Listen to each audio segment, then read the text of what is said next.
So welcome to the Heart of England Agile User Group. Tonight we've got Nadine and Romano back for version 2 of Participatory Budgeting. So if I talk a little bit about me, can we have the next slide, please, Nadine? So my name's Nigel. I'm a certified Agile coach, and you can find out more about me at coachnigel.com or on LinkedIn. Few things about just everyone having a good time tonight. If we could have the next slide. So yeah, camera on if you can. Obviously, I know some people can't. Be present, be respectful, and mute your mic if you're like me. Got a load of people running around in the background, 3 kids, dogs, whatever. If we could mute, that would be great while the presentation's on. And without any further ado, I will hand over to Nadine and Romano. Thanks, Nigel, for the introduction. Good to be back in the user group. Today we have the same topic at hand, but we bring you version 2 of participatory budgeting, the next level of financing. And I don't want to make it that much longer, but start right into it. We'll start with a tiny little bit of introduction so that you know who's speaking to you. But then we're going to talk about the situation we were facing and still are facing about financing and how we do it. We're going to talk about the changes that we implemented from the version 1 to the current version 2, and also what we've learned, mistakes we've done, and after a quick outlook to what we tend to do next, we're happy to start a discussion and hear your thoughts and your questions. But first things first, about the introduction, and let me introduce you to a tiny disclaimer. The slides we present are done by ourselves. However, the concept of participatory budgeting, or PB from now on, is derived from Scaled Agile. To use it for our purposes, we changed and adapted it to our needs. And just for the ones who got puzzled about why will we talk about fruits, no, actually, Zühlke, so we don't sell fruits. We are a software company. We're much more into the metaverse and electric planes. We have the mission to empower ideas in all kinds of innovation and technology aspects. So if you have a great idea, anywhere in the world, between Manchester, London, and all the way down to Ho Chi Minh City, you can find us on the links to the left, or just approach us in the Q&A or after the meeting. Tiny little bit about myself. As you see, I'm a total people person. I love social interactions. I love my motorbike, dark chocolate, and transparency. And I'm with Zühlke for 5 years in various roles as Agile coach and also as product manager, at the moment working mostly in Agile project management. You can find me here or on the various channels mentioned, and happy to see you in any next meetup. I'm not alone today. I have a colleague with me. Romano, would you please introduce yourself? Yeah, sure. Thanks. My name is Romano Roth, and I work for Zühlke now since 20 years. I started directly after university as a junior software engineer in the .NET area, became an expert software engineer, then an architect, then a consultant. And one of the topics that was always at my heart is how can we continuously deliver value to our customer? How can we ensure the quality? And therefore, when the whole DevOps movement started, I jumped right on it. I also organize a meetup. It's the DevOps Meetup Zurich. It's also online, and you can register every month. We talk about different topics in the DevOps area. I'm also one of the organizers of the DevOps Days Zurich, which is a yearly conference that we are doing together also with Nadine. And I also have my own YouTube channel with a lot of videos all around DevOps. And you can also follow me on Twitter and LinkedIn, because I post a lot of stuff in the area of DevOps. Nowadays, I work as a consultant in the area of agile transformations and also of DevOps transformation. But of course, we also want to know some things about you.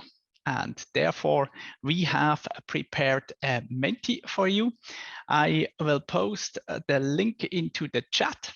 If you could quickly click on that link or grab your mobile phone and scan the QR code, we have some questions that we want to ask you about participatory budgeting. So when you can go to this link, and that also Nadine will go there and log in, we want to ask you some questions. Good. Everybody logged in? Yeah, good. Then let's do it. First question. Which budgeting process are you using currently?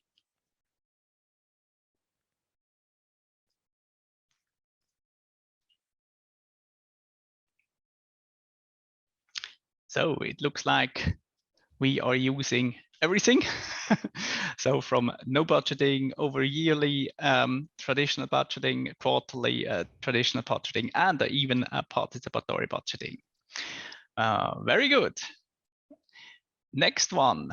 The next one is, what is your experience with participatory budgeting? You have no experience, theoretical experience, practical experience, or you have introduced participatory budgeting. Let's have a look how this looks like. Good. We have no experience is the most, and some theoretical experience, and someone has also already introduced participatory budgeting. Very well. So next. So do you plan to introduce participatory budgeting? Never, only over my dead body. Maybe in the next 5 years. Yes, next year. Yes, this year, or we do it already. How does it look like?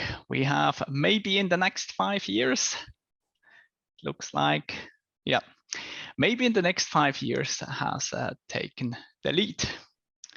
Very good. Thanks for that. I think with that, we have a very good presentation for you, so that you get also some knowledge about the practical thing and how do you do participatory budgeting, so that you in the next 5 years can introduce that somewhere. So first, to the situation which we were in. This will be a short recap, and when you can go to the next slide. Our situation was the following. So we as a company, as Zühlke, we have different portfolios. And one of these portfolios is here, the fruits portfolio. Of course, we don't sell fruits. It's called differently, but we need to anonymize that a little bit. So these fruits portfolios, they sell apples, bananas, lemons, melons, and pears. And of course, we have a team for apple, a team for banana, and we have also some teams in the middle that do the business development and that do some solutions and thereon. And these teams, they of course want to innovate, make some innovation. And these are called projects, innovation projects. And for that, we have a fruit committee, and this fruit committee can distribute the money. They have 100,000 Swiss franc that they can yearly distribute. And now they are going to this fruit portfolio and saying, hey, present us your projects that you want to do to innovate your business in the next year. And they are coming, of course, with all the fancy projects like selling blue bananas, smelling small apples, creating a state of lemon report in Switzerland, and so on and so on. And they're getting that, they are putting that in an Excel spreadsheet. Where else? and they are seeing, oh, it's too much. And what do? Yeah, they cut everything in half. So distributed a little bit. Perhaps they know someone very well. They give him a little bit more money, or they don't understand what is molecular peer. We don't know, so they get less money. So that's how we distributed that money, and nobody was happy. The fruit committee was not happy. The teams were not happy. Nobody was happy. And that was the situation which we had, and therefore we wanted to change this situation. And you can go to the next slide. What did we do to change this situation? What we did is we went to the scaled agile framework. And here it is very important to understand the scaled agile framework is a framework. You can use this framework like a toolbox. You can take out of this toolbox what fits your need and what solves your problems. And that's exactly what we did. So this is like a toolbox. We opened it and we saw, well, there are a lot of tools there. We have the continuous delivery pipeline, shared services, RT. We cannot use that for budgeting, but look over there, this PB over there. This sounds like budgeting, and we took just that thing out. So when you can go to the next slide. So we took that out and we applied it to Zühlke. How does that look like? We have, and this was the version 1, which we applied in the Q2 2021. We have our enterprise. Our enterprise has a budget. From this budget, we have a small part of which we can use to fund innovation in this fruit portfolio. So this is the portfolio budget. So we give that to this fruit portfolio. And in that fruit portfolio, we did a reorganization. Organizing in teams of apples and having some business development and having some solution does not really make sense. Organizing around the value stream is what we want to do. So again, we took something out of the toolbox of SAFE, value stream, and we created value streams. So we organized around value. We have now a value stream for selling apples, a value stream for selling bananas. With that said, we also have, of course, a strategy. And with this strategy, we also have objectives and key results. We have them, of course, on the enterprise level, but we have it also for a certain portfolio. And of course, also the value streams itself also have objectives and key results. So the budget, we took that budget and went into the participatory budgeting. What we did before the participatory budgeting is we said to the value streams, hey, now hand in your innovation epics.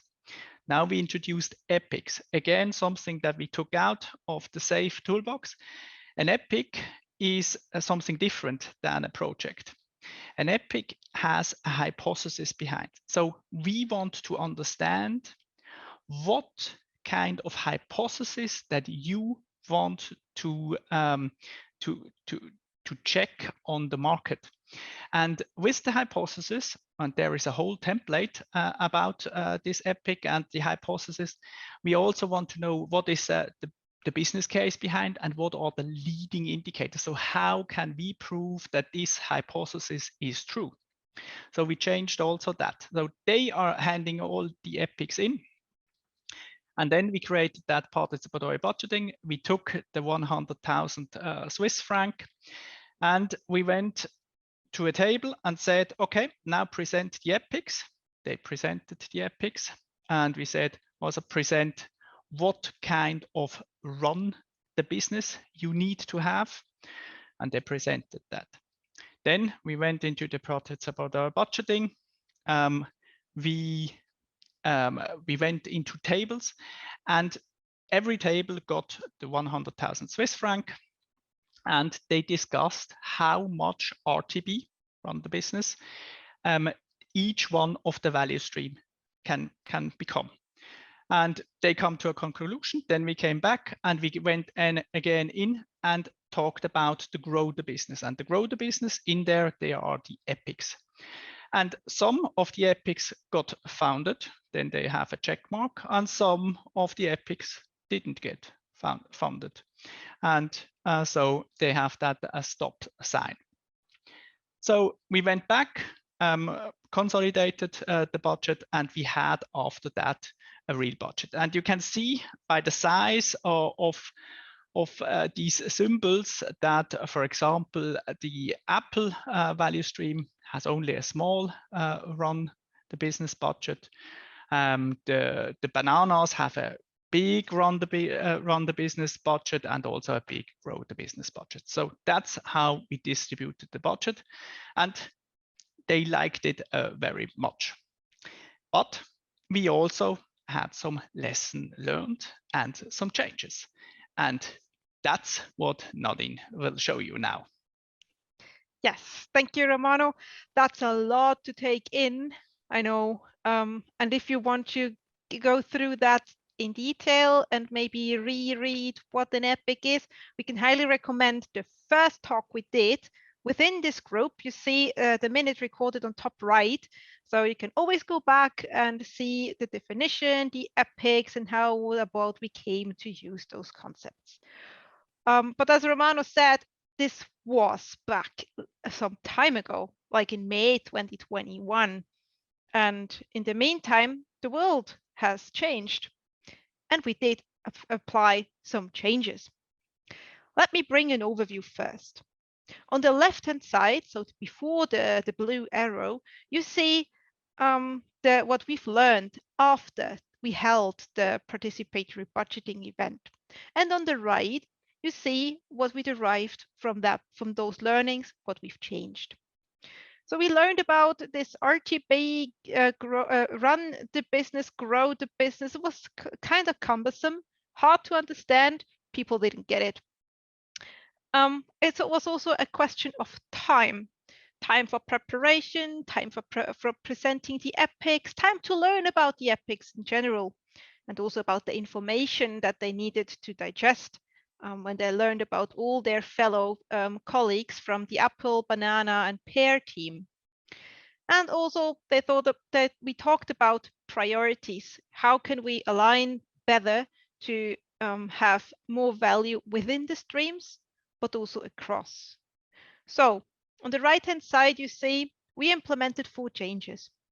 One is we got rid of this cumbersome run the business part of the budget.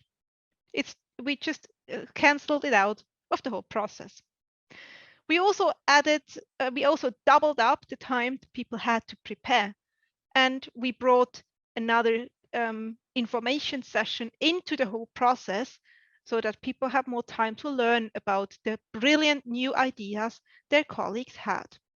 And last but not least, some tooling needed to change, but let's get back to that step by step.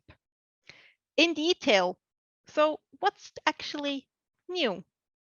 As said, run the business. It's cumbersome. Don't have time for that in the whole budgeting process. So what we did is we brought a pre-step to the whole process and based the run the business budget part based on a confidential formula that was derived within the Zühlke group. We also wanted to bring more focus to the business hypothesis, to the epics MVP that Romano explained previously. And for that, to make sure we talk about the right stuff on the right flight level of detail, we applied thresholds. One rule was either your investment to develop this minimal viable product is higher than a specific amount of money. And of course, we cannot tell you here, but it has a kind of a significant sum. Or not only 2 or your own value stream is affected, but at least 3. So your idea must be significant. Or last but not least, we don't want to cancel out innovation at all. So if you have a potential idea for a new fruit to join the portfolio, be our guest and join the budgeting process to get funded for the development of that new fruit. And as we talked about time, yes, timeline has changed. We brought in more time for the people, but also a preparation meeting. We scheduled that about a month before the actual participatory budgeting event, and we gave people the time to share among themselves and to listen to the epics prior to the meeting. The budgeting event itself took place on early December, so just right in time to get ready for the New Year's budget that started in January. So far for the details. As a summary process, it looked like that. On the top row, you see the budgeting process as Romano described it. That's version 1.0. So that's not the budgeting process as per se, but this is already the adjusted version that fits Zühlke needs. And below you see the version 2.0. In green, the total new stuff that we brought in. So we started with the run the business budget that was defined prior to the event. We still did this introduction session, telling people about value stream and budgets and how much the total amount is.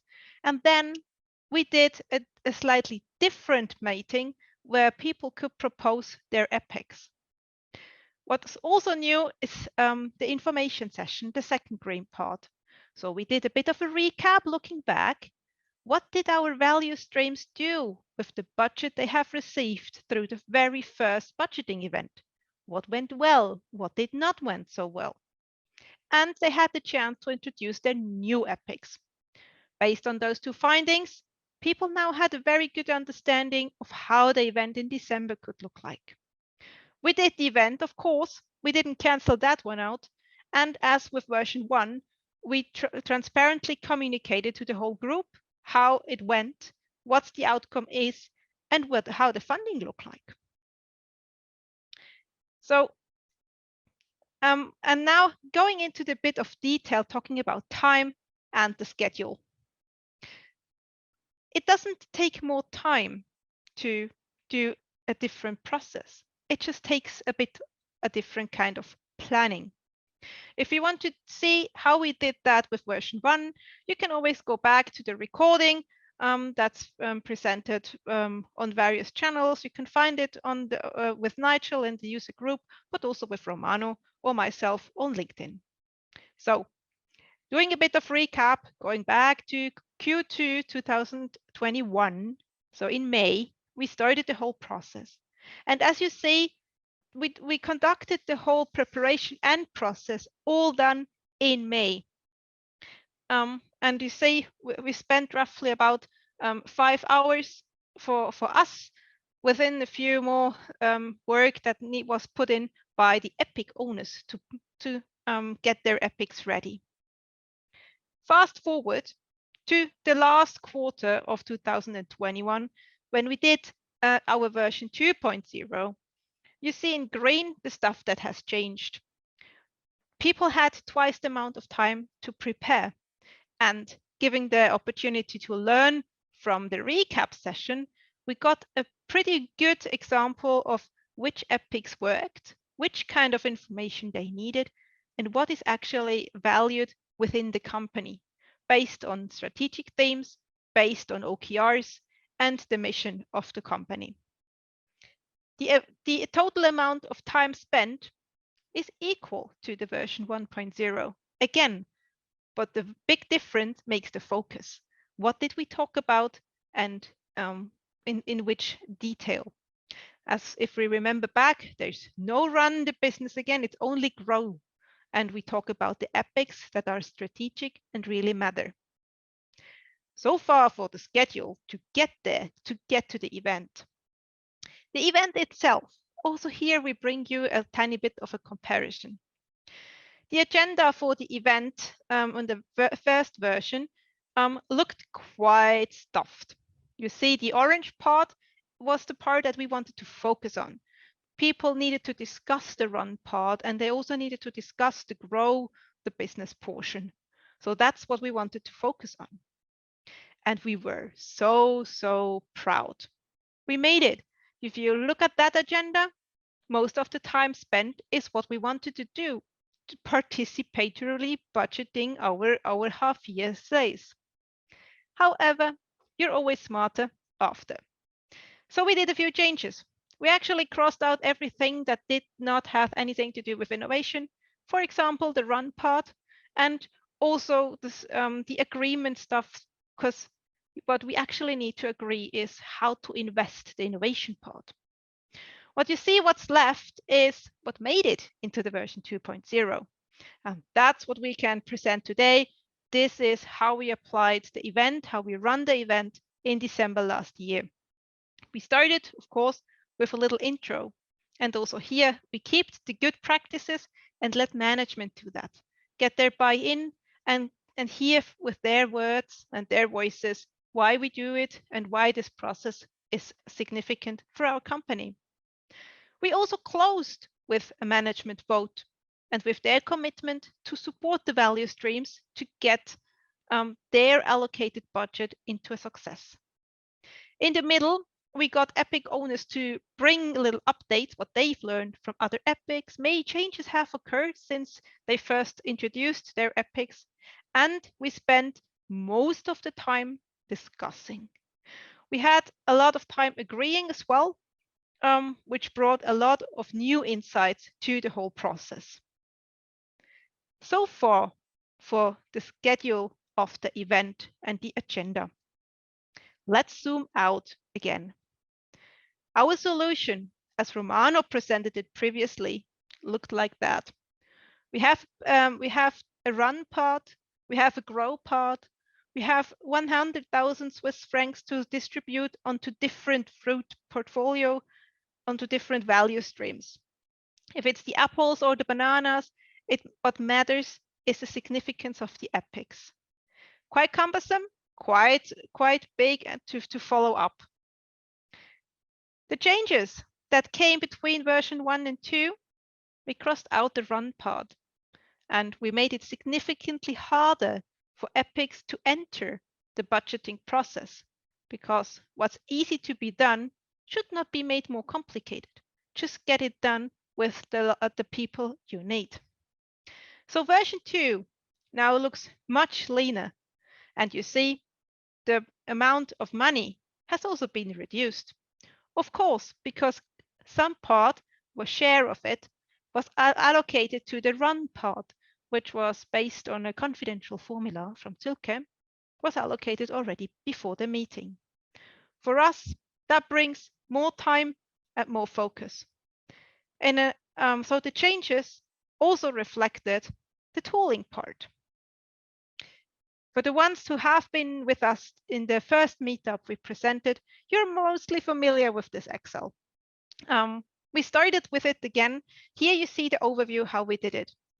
All the epic owners, for example, Mario, brought the epic It's Me and explained everything why they need to research about the banana taste. In the end, you see in yellow, the agreement was reached, but poor Birdo didn't get his diamond epic funded. Also, this is an outcome of the process, because only what's valuable and what fits the criteria is receiving funding. In detail, as Romano explained, we discussed in 2 tables, brought solutions back and have made an agreement. This is the solution from group 2. What we did, what we kept from version 1 is having a discussion around options. We discussed the option option super, or also the option fly, and people thought about what happens if we fund only the epics that are making us really fly high. What is if we fund the option that's just all the cool super stuff? So we had a variety of options that we could base the discussion on. And again, it was the moderation who kept the flow going and made sure the people stayed to their into their timeline. That's a lot to take in.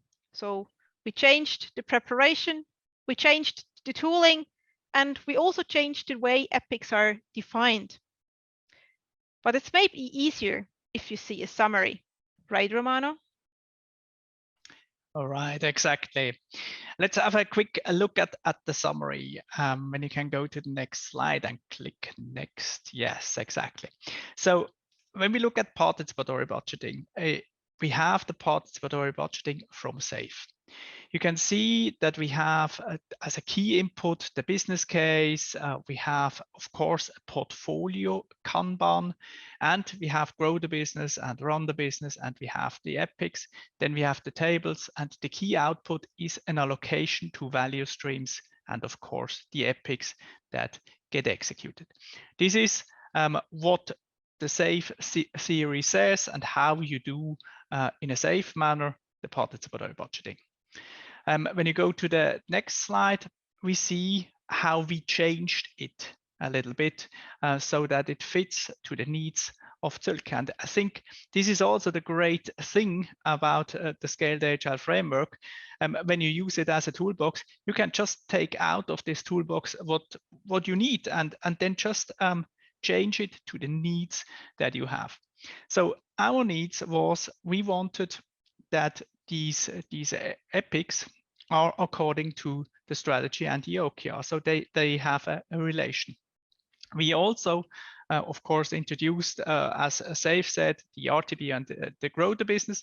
We have the 100,000 francs, but what we don't have is the portfolio Kanban. That's something we don't yet have. Perhaps in the future we will have that, but at the moment we don't need that.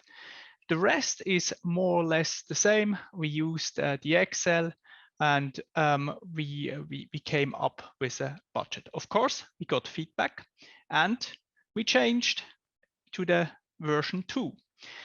And again, when you look at the version 2, it looks roughly evolutionary the same. What changed is the run the business is away. We calculate that by a formula. And what we have at the epic level, we have a threshold when an epic enters this process, because it needs to be significant. If it's too small, and if you can do that in a value stream, then just do it in your value stream. We don't need to discuss about that. You can do that with your run the business funding that you're having. The rest is the same. We adapted the Excel, we used the grow the business, and with that we did again a successful participatory budgeting and came up with a budget. Next slide. So what were the lessons learned that we had? So when we look at the participants first, then the feedback from the participants was that they need more time to discuss at the table. We had huge discussions, also emotional discussions at these tables. And yes, the time was not enough to do the real discussion. We gave them 4 weeks to do that because they were presented with the epics, but they didn't use this time to discuss the epics with the epics owners. So they wanted to discuss it directly in the meeting. This is something we will take up for the next participatory budgeting. Also, what we came across is nowadays, that was different in the last participatory budgeting. Now we had also epics where the epic owner is not the value stream head. And that was interesting. When you have these tables, then the head of this value stream is there, but not necessarily the epic owner.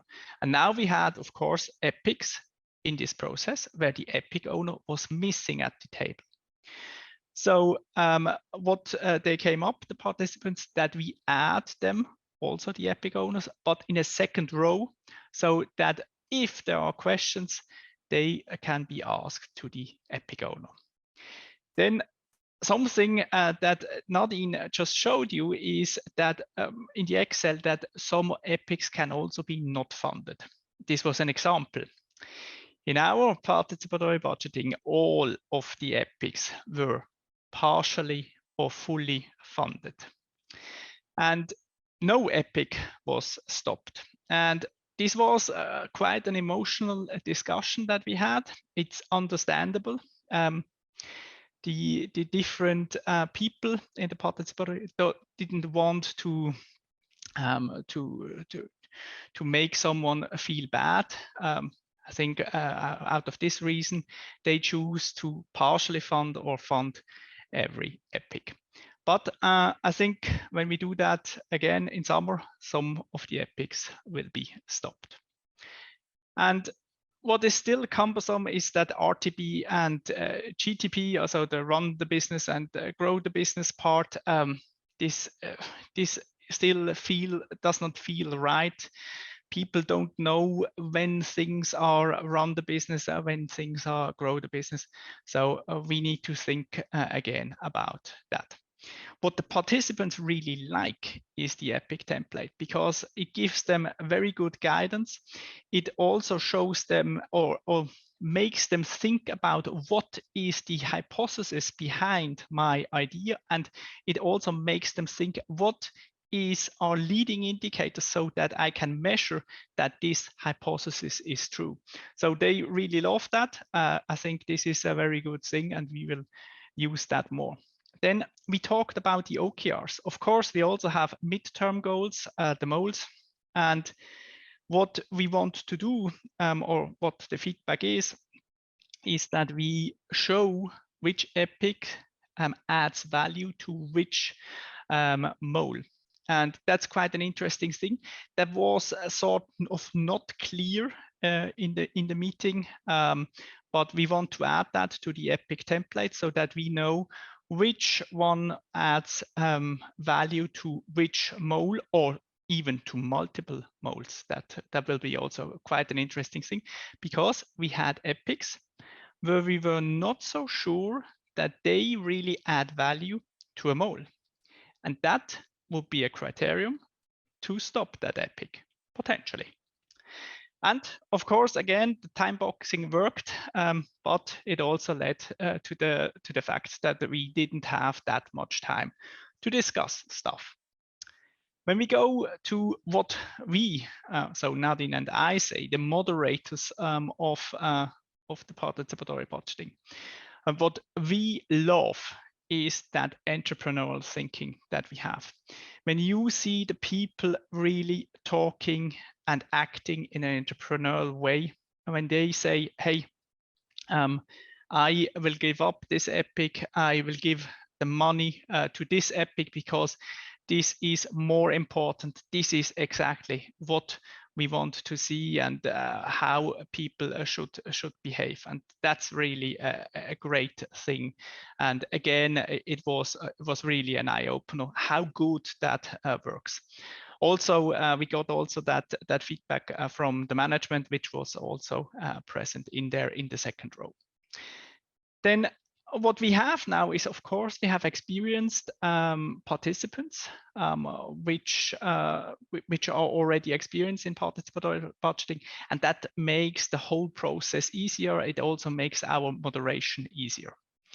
But talking about moderation is still hard in participatory. You really need to be very fast because you need to fill out that Excel. You need to moderate the different people, and you can also see that there are some loud voices in there. You need to look that also the quiet people can bring on their topic. So that's quite difficult, and it's about money, and so the pulse goes up when it goes about money, and there were some emotional discussions. And as a moderator, this is quite a difficult setting, but it's always good to be in such a thing, and you learn a lot. So it was again an absolutely great experience. We managed it. We also changed it, as you can see. and we really love it. We also got new feedback, which we also will again change the process. So we already working on a version 3 of the process, which is more leaner and more simpler than this one. So with that, we are at the end of our presentation, and now we would like to answer your questions that you potentially have, and also open up for a discussion, because we want to know more about how you think about the participatory budgeting and how you liked it.